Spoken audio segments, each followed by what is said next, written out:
Bismillahirrahmanirrahim. Alhamdulillahirabbil alamin.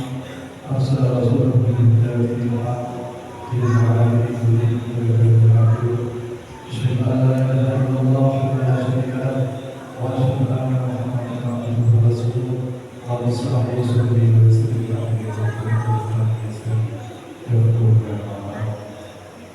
kami kagumkan para kiai, para ulama, saya kagumkan pada yang kami hormati sepuh, kakak ibu, para guru, hadirin sekalian di masjid yang diridhoi Allah.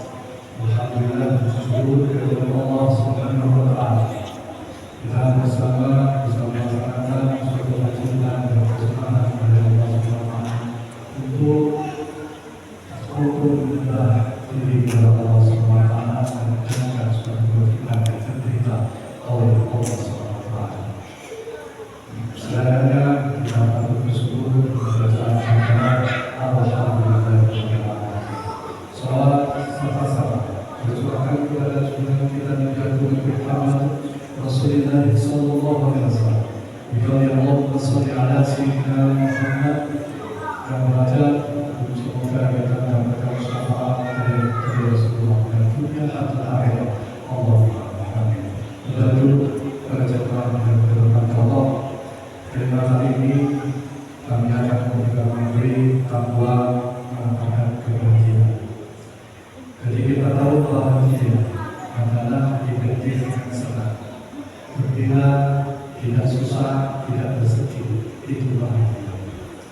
Jadi kalau dari sini itu berarti orang-orang kaya itu bahagia karena mereka semua terpenuhi, punya mobil terpenuhi, punya rumah yang bagus terpenuhi, makan tercukupi, makan apa yang dia inginkan pasti akan terpenuhi. Itu biasanya orang kaya. Apakah orang miskin bisa orang fakir tidak perlu perhatian? Karena perlu perhatian tidak begitu. Karena kebahagiaan sejati ini adalah kebahagiaan di hati. Merasa senang walaupun merasa cukup. Tapi dengan orang kaya sekarang ada fenomena korupsi di negara Afganistan. Berapa triliun uang negara dikorupsi? 271 triliun. Belum lagi Pertamina. Ada berapa 1.000 triliun.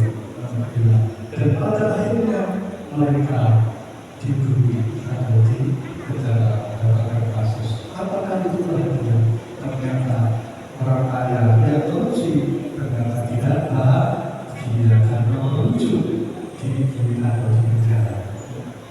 Ini kata pribadi. Berarti menurut Islam itu apa? Sesuai dengan surat Al-Maidah ayat 35. Bismillahirrahmanirrahim. Ya ayyuhalladzina amanu wabtaghu ilaihil wasilata wajtahidu fi sabilillah fi sabilihi la'allakum tuflihun. Hai orang-orang yang beriman, bertakwalah kamu sekalian dan carilah jalan untuk menuju mendekatkan diri kepada Allah dan jihad fi sabilillah supaya kamu semuanya beruntung. Jadi orang beruntung itu ada empat. Yang pertama ya ayyuhalladzina amanu, yaitu orang-orang yang beriman. Seperti kita berada di masjid ini melaksanakan sholat, berarti bukan yang iman sudah mantap di hati. Jadi kita melaksanakan sholat isya, tarawih, dan sholat yang lain termasuk witir.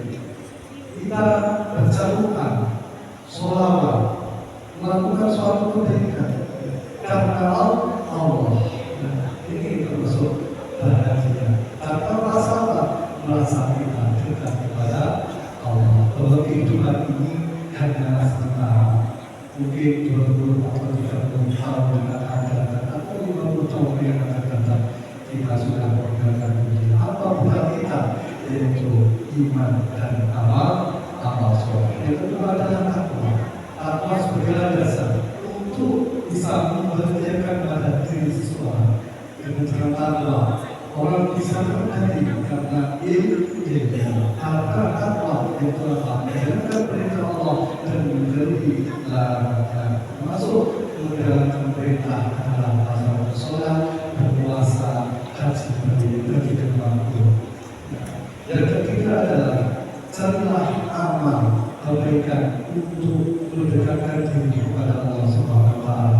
Seperti kita ini amal soleh banyak macam, menolong orang, menolong fakir miskin, menjalankan suatu kebaikan, menolong itu adalah suatu jalan untuk mendekatkan diri kepada Allah. Termasuk mencari ilmu juga sebagai jalan untuk mendekatkan diri kepada Allah. Dan terakhir adalah menjadi bisa diri, yaitu berjuang atau berjihad ke jalan Allah, bukan jalan peperangan. Jadi jihad di sini bukan apa, termasuk menolong atau menolong pendidikan anak-anak yang lulus sekolah. Itu jihad bisa kita membantu madrasah, dalam pendidikan Al-Quran, ustadz sekarang dan sebagainya. Itu termasuk menolong. Usaha Islam ini juga jihad fisabilillah. Supaya apa? Supaya kita bisa menjadi orang-orang yang beruntung. Cukup sekian dari kami.